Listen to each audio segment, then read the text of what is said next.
যখনই ক্যান্সার হয় তখন আমাদের দেশের মানুষের একটা প্রবণতা থাকে দেশের বাইরে গিয়ে চিকিৎসা করানো।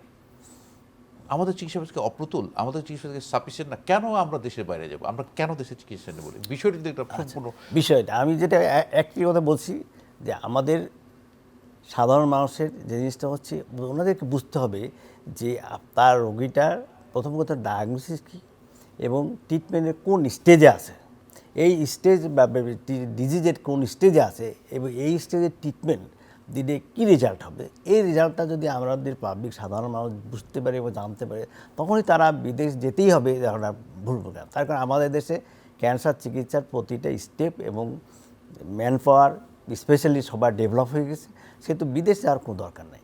আমাদের সাধারণ মানুষকে বুঝতে হবে যে একটা স্টেজ 4 ডিজিজ যদি হয়ে থাকে তাহলে এই স্টেজ রোগীতে ভালো করা যাবে না, কিন্তু আমাদের মানুষ সাধারণ মানুষ মনে হচ্ছে না ভালো করা যাবে, ভালো কীভাবে আমার আত্মীয় আমার মাকে আমার বোনরে ভালো করে, আমাদের দেশ ডাক্তাররা পারছে না, আমরা বিদেশে গেলে যেতে পাবো, কিন্তু আমাদের কাছে আবার বিদেশ থেকে ঘুরে আসে রোগীরা বলে যে আমাদের সব শেষে গেছে স্যার, আমাদের কিছু করার নাই, আপনারা এখন দেখেন। আরটা হচ্ছে যে ক্যান্সার চিকিৎসাটা হচ্ছে যেহেতু এটা ওয়ান স্টেপ চিকিৎসা নয়, এটা তার বলা হয় যে এটা ব্যয়বহুল এবং দীর্ঘমেয়াদী, সেহেতু এই রোগীটাগুলো বিদেশ যে তারা সর্বশান্ত হয়ে আমাদের কাছে ঘুরে আসে এবং তখন তারা বোঝে না আমরা তো আগে বুঝতাম না যে এই রোগের এই ডিজিজের এই রেজাল্ট, তাহলে আমরা যেতাম না। না, আপনি যথার্থই বলছেন। আসলে অনেকটা ভুল ধারণা পোষণ করে তার বাইরে যাচ্ছে। যেমন আপনি বলছেন স্টেজ 4 মানে ক্যান্সারটা ছড়িয়ে গেছে, তখন সে বলছে যে এমনটি হয় যে আমার ভাই গিয়েছিল এখানে গিয়ে ভালো হয়ে আসছে, ইন্ডিয়াতে গিয়ে বা সিঙ্গাপুরে গিয়ে ভালো হয়ে আসছে, তো আমি সেখানে যাই। কিন্তু তার ভাইটা ছিল আসলে ভালো স্টেজে আর্লি গেছিল, কিন্তু তার তো লেট স্টেজ।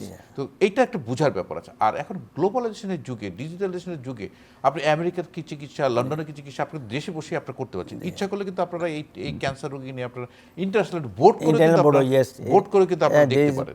কাজে যাওয়ার কোনো প্রয়োজন আছে বলে আমরা মনে করি না। দেশের অর্থ বাইরে গিয়ে অপচয় করার কোনো প্রয়োজন নেই। আমার মনে হয় যে ক্যান্সার চিকিৎসা আপনারা মানে আসলেই খুব ইফেক্টিভ ট্রিটমেন্ট দেন। এখন এই যে কেমোথেরাপির যে প্রোটোকল আপনাদের ইচ্ছা করলে এটা তো একটা গাইডলাইন আছে, ওয়ার্ল্ড ক্যান্সার সোসাইটি আছে, সেই সোসাইটিতে একটা গাইডলাইন দেওয়া আছে এইভাবে, এবং এটা কিন্তু পৃথিবীব্যাপী কিন্তু একই চিকিৎসা। যখনই একটা কোনো ইন্টারভেনশন হচ্ছে, কোনো হচ্ছে, ড্রাগ তৈরি হচ্ছে বাজারে আসতে, আমেরিকায় যখন পাওয়া যাচ্ছে আমাদের দেশেও পাওয়া যাচ্ছে, সেহেতু আমেরিকার চিকিৎসা আর আমাদের দেশের চিকিৎসার মধ্যে খুব পার্থক্য নাই। এবং আরেকটা বলছে যে আমাদের বললাম তো আমাদের surgeon, chemotherapy, radiotherapy, hormone therapy যারা দেয় তারা সবাই ইকুইলি সব কাজে আমার মনে হয় যে আমরা আসলে আর বিদেশ যাওয়ার কোনো প্রয়োজন নেই, ক্যান্সার চিকিৎসা দেশেই আমরা নিব, এই প্রত্যাশা আমাদের থাকুক। প্রফেসর একটা শ্বেতাগ্রহণ, আপনাকে অসংখ্য ধন্যবাদ। আপনাকে।